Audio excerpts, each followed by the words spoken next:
और सवाल यह है कि बातचीत और धमकी और जंग साथ साथ ऐसा हम नहीं कह रहे हैं, और क्यों कह रहे हैं जरा वो जानिए। क्योंकि अमेरिका ईरान को लगातार धमकियां दे रहा है। डोनाल्ड ट्रंप ने कहा है कि एटमी हथियार नहीं रहने देंगे।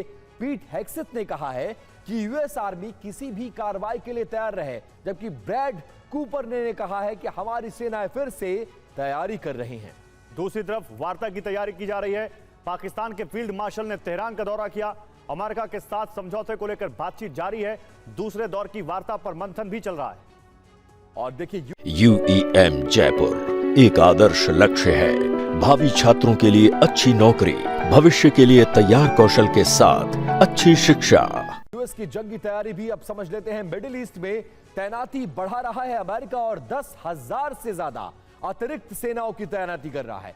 यूएसएस जॉर्ज बुश से भी सेना भेज रहा है अमेरिका, और यूएसएस जॉर्ज बुश पर 6,000 से ज्यादा सैनिक सवार है। करीब 4200 सैनिकों को महीने के आखिरी में भेजा जाएगा, जबकि 12 से ज्यादा यूएस वॉरशिप मिडिल ईस्ट की तरफ आगे बढ़ चुके हैं।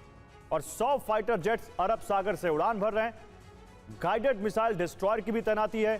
तो यहां पर ये इस वक्त अमेरिका की तैयारी एक बार फिर से दिख रही है। इस बीच वार्ता अगर विफल होती है तो अमेरिका फिर हमला करेगा और ईरान जवाब भी देगा। अमेरिका की तैयारी को लेकर फिलहाल कुछ सटीक अनुमान नहीं लगाया जा सकता। लेकिन देखिए, ईरान का जो फ्यूचर है उसका वॉर ब्लूप्रिंट जारी हो चुका है। क्या खास है ईरान की तैयारी में, इस रिपोर्ट के जरिए आपको दिखाने और समझाने की कोशिश करते हैं। सक्रिय हुआ प्रॉक्सी प्लान, पूरा अरब जलाएगा ईरान। एक तरफ मिसाइल हमलों की बौछार, दूसरी तरफ समंदर में नाकाबंदी, तो एक और सिरे पर यमन से ग्राउंड ऑपरेशन भी होगा। तो क्या हूती का ग्राउंड अटैक सऊदी अरब को घुटनों पर ला देगा? अरब विनाश का ब्लूप्रिंट, 3 मोर्चे, ईरान का ट्रैप, जिसमें ऑपरेशन 1 होगा मिसाइल प्रहार, यानी अरब देश और इजराइल पर भारी मिसाइलों से हमला होगा, और मिसाइल प्रहार होगा तेल रिफाइनरियों और अमेरिकी सैन्य अड्डों पर।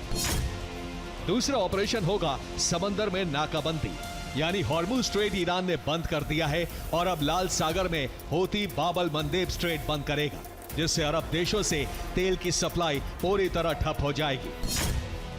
और तीसरा ऑपरेशन होगा ग्राउंड अटैक, जिसमें हूती विद्रोही सऊदी अरब में घुसपैठ करके जमीनी हमले करेंगे। वहीं लेबनान, सीरिया, इराक में मौजूद ईरानी प्रॉक्सी, PMG, कतैब हिजबुल्ला और अपने अपने मोर्चों पर जंग छेड़ेंगे। हॉर्मुज और बाब-अल मंदेब विश्व में ऑयल लॉकडाउन, क्योंकि स्ट्रेट ऑफ हॉर्मुज को ईरान पहले ही बंद कर चुका है। और अगर हूती की सक्रियता से बाब-अल मंदेब स्ट्रेट भी बंद हुआ तो फिर सऊदी अरब ही नहीं, पूरी दुनिया की अर्थव्यवस्था ठप हो जाएगी।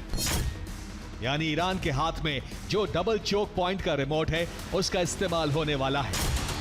टेलीग्राफ में प्रकाशित रिपोर्ट के मुताबिक सऊदी के क्राउन प्रिंस मोहम्मद बिन सलमान ने अमेरिका से अपील की है कि वो ईरान पर सैन्य दबाव कम करे, नहीं तो ईरान जवाबी कार्रवाई में हूती को बाब-अल मंदेब बंद करने के आदेश दे सकता है।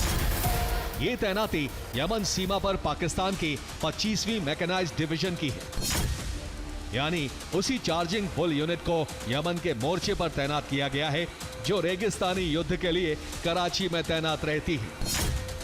और इन्हें हूती के ग्राउंड ऑपरेशन और घुसपैठ को रोकने की जिम्मेदारी सौंपी गई है। यूएई की सरकारी मीडिया ने बताया है कि युद्ध शुरू होने के बाद यूएई और ईरान के बीच बातचीत हो चुकी है। ये बातचीत यूएई के उपराष्ट्रपति शेख मंसूर और ईरानी संसद के अध्यक्ष मोहम्मद बाकिर कालिबाफ के बीच हुई है, क्योंकि युद्ध शुरू होते ही ईरान ने अपना राजदूत यूएई से वापस बुला लिया था, जो सीधा संकेत था कि ईरान का प्रॉक्सी प्लान यूएई में एक्टिवेट हो रहा था।